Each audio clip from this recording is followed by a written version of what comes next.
நான் இங்க என்ன பண்ண வந்தேன், ஆனா என்ன பண்ணிட்டு இருக்கேன்?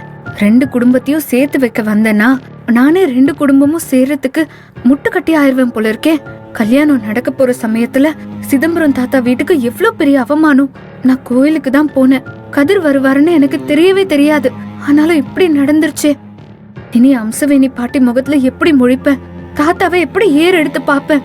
ரங்கநாயகி ஆண்டி இனி அவங்கள பார்க்க வாய்ப்பே இல்ல. அவங்க பார்வையில அவ்வளோ கோவம் இருந்துச்சு. என்ன மன்னிச்சிருங்க ஆண்டி.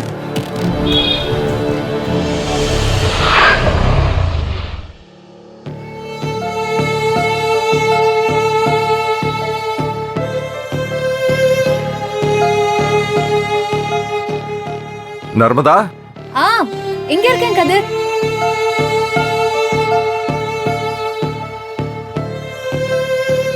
பாட்டி சாப்பாடு கொடுத்துட்டு வர சொன்னாங்க, நான் வரேன். கதிர் ஒரு நிமிஷம். நடந்தது எதுவும் உங்களால நடக்கல. நீங்க எதுக்கும் காரணமும் இல்ல. நான் உங்களை தப்பாவும் நினைக்கல. அனாவசியமா மனசு போட்டு குழப்பிக்காதீங்க. எப்பவும் போல சகஜமா இருங்க. உண்மையாதான் சொல்றியா?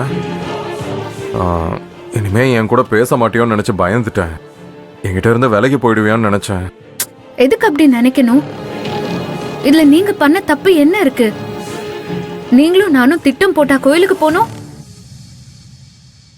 இல்ல நீங்க தான் கோயில்ல நெருக்க வைக்கிறதுக்கு திட்டம் போட்டீங்களா? எல்லாமே அந்த கலிவர்தனோட சதியால நடந்தது. அதுக்கு நீங்க என்ன பண்ணுவீங்க? இருந்தாலும் ஏதாவது பண்ணி அப்படி ஒரு சூழ்நிலைய நடக்க விடாம பண்ணிருக்கலாமோன்னு மனசு உறுத்திக்கிட்டே இருக்கு. ஒரு ஆம்பளையா ஏதாவது பண்ணி இந்த அவமானம் உனக்கு நடக்க விடாம பண்ணிருக்கலாம்னு தோணுது. நான் மட்டும்தான் அக்னி சட்டி தூக்கணும்னு ஊர் பெரியவங்க சொன்னப்போ நானும் கூட சேர்ந்து தூக்குவேன்னு சொல்லி என் கூட தூக்குனீங்களே. அதை விட ஆம்பளையா வேற என்ன பண்ணணும்? நான் உங்களை நினைச்சு பெருமைதான் படுறேன். நீங்க எதை பத்தியும் கவலைப்படாதீங்க. சந்தோஷம். ஒரு விதத்துல அப்படி நடந்ததும் நல்லதுதான்னு தோணுது கதிர். இந்த ஊர்ல நிறைய பேர் நம்மள தப்பா பேசினாங்க. நிறைய பேர் தப்பா நினைச்சிட்டும் இருக்காங்க. அவங்க எல்லாருக்கும் நம்ம அக்னி சட்டி எடுத்து நம்ம ரிலேஷன்ஷிப் ரொம்ப பியூரா இருக்குன்னு நிரூபிச்சிட்டோம். இனிமே யாரும் நம்மள தப்பா பேச மாட்டாங்கல்ல? ஆமா நர்மதா, இனிமே யாருமே தப்பா பேச மாட்டாங்க. அதுக்கு வாய்ப்பை உண்டாக்குன கடவுளுக்கு தான் நன்றி சொல்லணும். நம்ம எப்பவும் போல ஃப்ரெண்ட்ஸாவே இருக்கலாம். இப்பதான் மனசுல ஒரு பெரிய பாரம் இறங்கின மாதிரி இருக்கு. சரி, நான் கிளம்புறேன். எங்க? வயலுக்கு தான் போறேன். தண்ணி பாய்ச்ச வேண்டிய வேலை இருக்கு. நம்ம பக்கத்து வயல் ராமசாமி வர தொடர்ந்து பிரச்சனை பண்ணிக்கிட்டே இருக்காப்ல. என்ன பிரச்சனை? ஒவ்வொருத்தருக்கும் 1 மணி நேரம் தான் டைம். ஆனா அவர் 1 மணி நேரத்துல மோட்டரை நிறுத்தவே மாட்டேங்கிறாரு.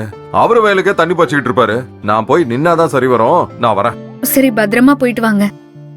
அப்புறம் என்ன குருங்கிறத மறந்துட்டீங்க? சரி குரு, அப்ப நான் உத்தரவு வாங்கிக்கிட்டுங்களா?